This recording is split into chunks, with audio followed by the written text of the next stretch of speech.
How are you, my good people? Welcome to the Human Spectrum, November 22nd, 2024. In today's video, I have some clips that I have to show you. I want to thank Todd for sending it in. No specific location because Todd, which is the name that I'm giving him, is the source for these D.O.D videos. These are actual Department of Defense videos that were released this month, and they don't go back to 2004 or 2017. These are from 2018, and I think there's one even from 2023. So we're going to go over those three, and I also wanted to go over a post-hearing interview with Representative Mace, Nancy Mace from Congress, and her thoughts in a short interview she did with News Nation. So before we get to that interview, I want to show you these videos real quick because they're pretty compelling, and two, they're released from the D.O.D. And how Todd got them, how he acquired them, I don't know. But obviously there was some permission there. And again, it goes back to what I said yesterday. I think they're purposely dripping out little bits at a time because they're expecting something. And obviously they don't want to drop a bomb on us, like we were talking about how Stephen Greer is ready to have a group that he knows that's ready to disclose everything. Where if the government is doing what I think they're doing and just dripping out bits and pieces of the UAP phenomenon, paranormal phenomenon, Skinwalker Ranch, and all these other things, they have a lot of us baffled but yet intrigued. I think it comes down to a possibility that they're dripping this out. But for some reason, and if I'm wrong, and I'm not sure if I am, leave a comment and let me know. I think that the drip has become a little more faster. And it makes me wonder, does it have to do with what the rumors are with the James Webb Telescope watching something that's course correcting and heading toward Earth? Could that be a reason why the drip is starting to go a little faster? I don't know. You let me know in the comments. But let's head over to this first video. The one video I'm going to show you next here is a Department of Defense video. And they're watching a volcano. I believe it's Mount Etna. And they're watching the explosion happen. And I believe that was 2018. But then for some reason, a UAP comes flying from either the back of it or from around it. Todd even mentioned it's possible it could have come from just from the rim. So I don't know. We'll take a look. You decide. And I'll see you on the other side of this video.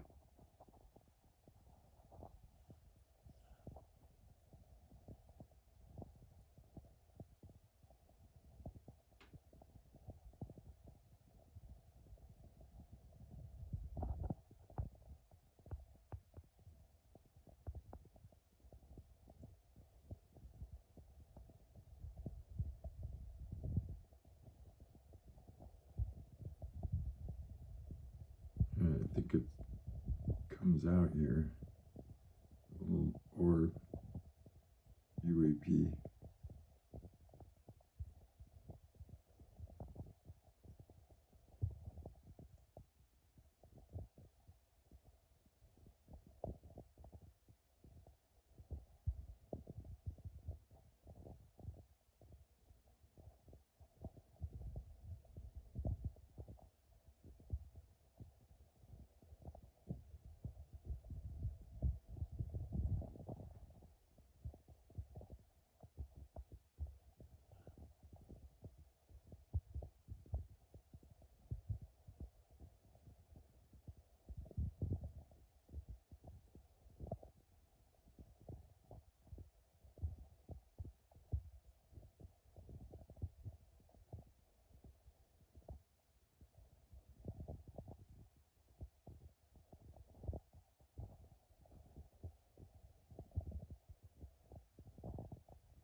coming.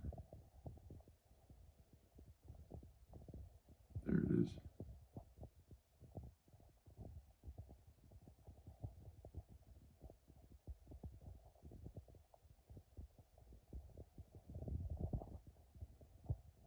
So I think most of you who've just watched that are with me when I say absolutely didn't come from within the volcano. It looked to me, if you're looking right at the video, it came from the 11 o'clock position.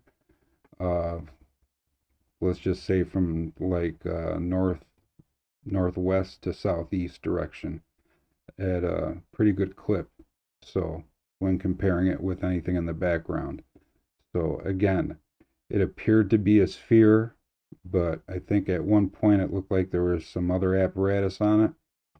But either way, that was a Department of Defense release from our friend Todd. So now we're going to go on to the next video. This one is the Department of Defense watching something moving through the clouds. So let's take a look at that one next.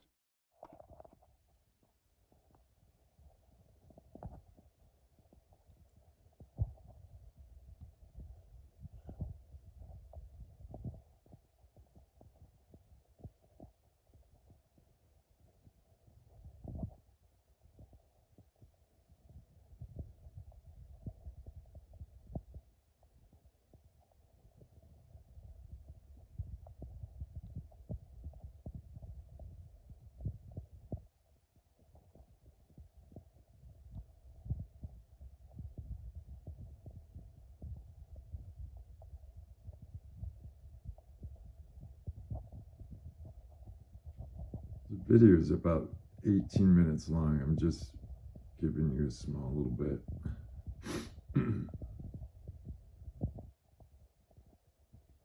There it is.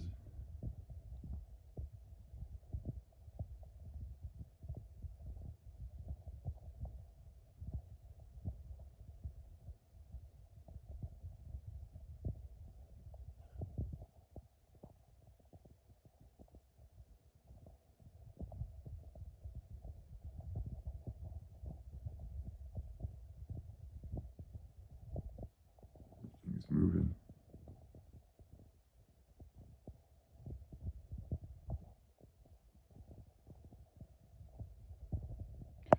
Now on that video, they were really trying hard to keep up with it. And if you notice, they were very, very close up on it as far as zooming. Um, that's a pretty compelling video, and one of the most compelling videos that I've seen that close. And not that they were having a hard time with it, but because the clouds were so thick and dense. But they caught it, and to me it looked like it was maneuvering while it was going, whether it was turning a little bit. I don't know if it was turning left or right or going around in circles in place while it was going. But either way, that's another DOD catch from Todd, and it was a very, very good close-up of it, so I wanted to share that with you. Let me know what you think about that one. That one was pretty cool. You don't find a lot of them that are close, you know what I mean? So there was a good zoom on that one. So we're going to go to our next video, and this one's also in the sky. Not as close, but it's another DOD video. So, and we got it here exclusively on the Human Spectrum. So another one from Todd. Let's take a look. It's going to be interesting.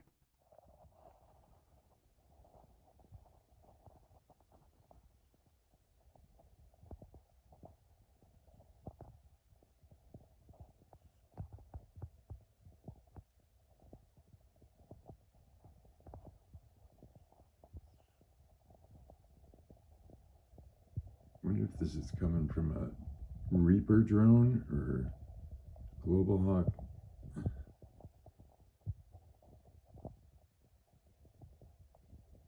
I don't know who's filming this. If it's from a satellite.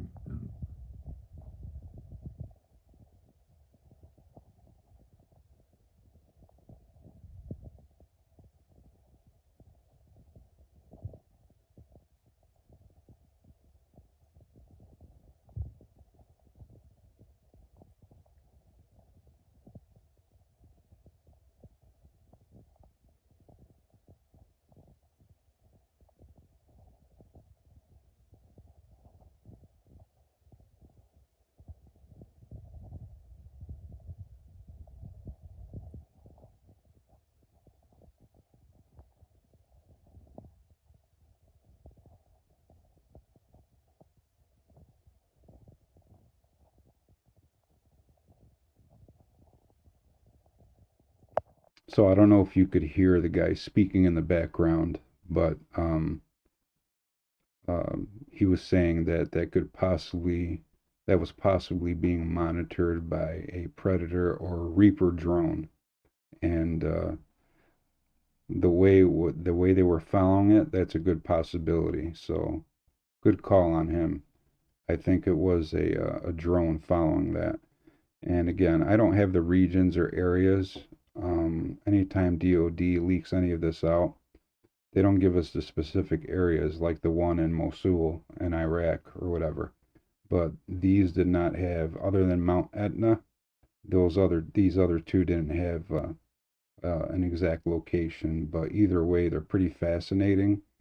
And just based on where they came from, according to Todd, these were DoD released. And as you can hear during the clip, he was trying to figure out whether it was coming from a Reaper or Predator drone, and I tend to agree with him. Let me know what you think. I don't think any of those had anything to do with the platform we've been talking about, if you know what I mean. So, but yeah, those are interesting clips I wanted to pass along to you, and let me know what you think of them. I imagine those 3 clips are going to be rolling around the internet more frequently, just like the other one I showed you the other day. So, so now we have News Nation after that hearing interviewing Representative Mace, who chaired that hearing, and she did a great job chairing that hearing. And like I said before, I wasn't expecting anything huge out of it, but there was one gigantic thing that came out of it.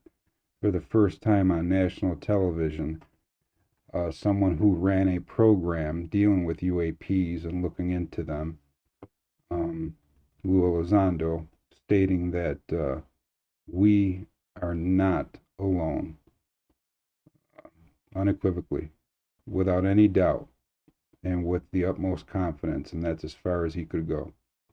I can just imagine if they got into a skiff and they had conversations, and who knows, even then maybe he can't say anything. But again, if you haven't read his book yet, I'll tell you what, if you want a discount on the book, you can head over to my website. My website is a long website, but you can get to it easily. It's called audiosquadmusic.com. That's audiosquadmusic.com.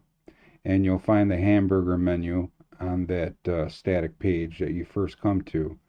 And click on the Human Spectrum page and scroll down until you see Imminent. You're going to see a picture of the book. Click on that and it'll take you to where you can buy it, and you get a discount. Or you can just go through Amazon on your own and not get the discount. It's totally up to you. I wanted to offer it to you. That's how I got it, right through my own website. And even I got the discount. So anyways, so let's go ahead and play this this interview from this News Nation and Representative Mace. So see you in the backside. What we have not heard yet is from anyone who has said they have directly worked on these things, right? We've heard people who say, I've heard witnesses, or I've talked to them, but no one that has said, my hands have been on a craft or a piece of a craft, or I was directly firsthand, I'm a firsthand witness to this. Have you heard from those kinds of people in private settings? And is there an effort to try to get that kind of person to come forward in a congressional hearing setting in public? Well, that's why we want to protect whistleblowers. I've heard of individuals who would like to come forward but are scared or afraid. And so we have some work to do to protect people. Look what they did to David Grush. If you thought he was a nonsense witness, you were the government, and you thought he was not credible, then why violate his medical privacy and HIPAA and to have a smear story against him after he testified? If this guy is nobody and has nothing worthy to say, why would you go and destroy his reputation, right? And I think there are other people who are worried about the way that they'll be handled. And I totally get it. I mean, you've got a government that's run away, drunk with power. Somebody has a title and they think they can ruin you, and they will, and they absolutely will. So we have some work to do there, getting whistleblowers to come forward. And like, I've gone into a skiff after the David Grush hearing last year. We all went into a skiff, and if you don't know the name of the program, you don't know what questions to ask about the program. And none of us are read into those programs. And it's all compartmentalized in a way, in the way that I understand it and have read into it and read between the lines, is that there are even government agencies that don't, even within the agency, they're not communicating because it's so compartmentalized. It's on a need-to-know basis. In other words, they could be working on a program and they're not even aware of what they're working on. Right, or part of a program. And not aware of the bigger picture. Okay. And if you don't know the name of the program, you don't get asked a question when you're in the skiff. Yeah. And so that way, it's just one big circle. Nobody gets any answers, and you know that they're lying to you. Yeah. So is it fair to say you have not directly talked to someone who says, I'm a first-hand person who's worked on these programs, but you would like to? You'd like to encourage? I would like to encourage whistleblowers to come forward. We have talked to people firsthand who have seen things, but none that have worked on a crash retrieval program, not to that extent, which is the next, I think, level, the next step, because we want people who have seen it and can say something from a first-hand experience, not a second-hand account. So I thought that interview was very good. I remember being laser focused on Tim Burchett and all the work and all the sleep he lost and all the threats he's gotten and everything he had to go through to keep moving forward and making sure that his constituents, you and me, get the information we need. Obviously without compromising security. And he's been going really hard on it, along with Luna, Matt Gaetz, and Garcia. And Mace, to me, is new on the scene as far as taking on this UAP disclosure issue and possible reverse engineering and so on. And you heard the whole thing in the hearing.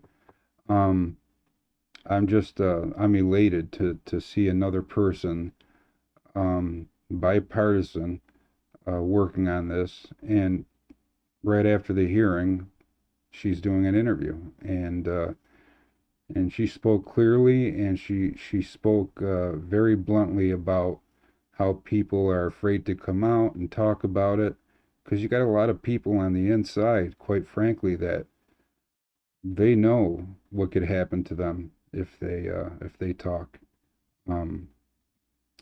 Just read Lou Elizondo's book, watch one of his podcast interviews, which I hope to have soon. I wrote him and asked for an interview, and I'm hoping to hear back from him. But on one of the interviews, he said that not only were there some uncomfortable things happening to him, same as David Grush, where they disgustingly attacked his mental health. And mental health is a serious issue. As a person who worked in government for over 24 years, mental health is nothing to play around with. And if it's true that someone in our government hired or got some press guy to release information about his issues, I think that's one of the most disgusting things that you can do to someone, other than put them on a wet list. If you don't know what a wet list is, it's basically a kill list. But usually accommodating for those who try to hurt us. But these people are that afraid, and I'm that disgusted that they went that far with David Grush. It was awful. And whoever did it should be ashamed of themselves and should not even be working there and drawing a paycheck with our money. Absolutely not. That infuriates me. But you know what? I got to put my feelings aside and just acknowledge the fact that it was a dirty tactic, and it happened to Lou Elizondo and many, many others. And the ones that haven't come out yet, like Mace is talking about, And obviously she's encouraging it, but there's only so much protection you can get these people. So it's either going to be the way Dr. Greer said it's going to come out, or maybe there's pressure from parts of the government that want to drip it out a little faster. Why don't you let me know in the comments what you think about that? But I don't believe you should attack someone, not in that way, especially when it comes to mental health, because these are real issues, these are sensitive issues, and that's a low blow. So, absolutely disgusting. But I thought that interview was great. Let me know what you thought of the interview. Maybe some of you already seen it. I didn't. I saw it today. I figured I'd put it up for you guys, and so you can have a look at it. And it was well done, and they touched on a lot of issues regarding UAPs and the rest of it. So that's all I have for today. I want to reiterate, like my friend Todd, if you have any images or videos of UAPs or unknown objects in the sky, anything interesting or paranormal, please send me your copies so that I can put them up here on the Human Spectrum. All that I ask is for your handle or first name and the region it happened in. And yeah, we'll put it right here on the Human Spectrum. That would be great, and I'd appreciate it. So just those two things I need from you other than the images and the videos. Your handle or first name and the area it happened in. And we'll get it up there. So if you're first time here, thank you for stopping by and watching this video. I appreciate it very much. I implore you to subscribe and for notifications. We are working on interviews. It's slow going, but we're working on them. And I want to make sure we have good ones. So, and I want to get some very good, knowledgeable people on here. And if you happen to be one of those people that are watching this video right now, all my information's in the description, whether it's images, videos, or contacting me. I have 2 email addresses in the description. Feel free to use those. And again, thank you for subscribing. Thank you for your likes or thumbs up. And we are growing, and I'm happy with that. It's steady, and we have a lot more coming. And I have a lot more I'm working on. So obviously, because I've been doing videos every day this week, so and I have more stuff. So with that said, thanks again for watching. Have a good day or night wherever you are from the Human Spectrum. Take care, everybody.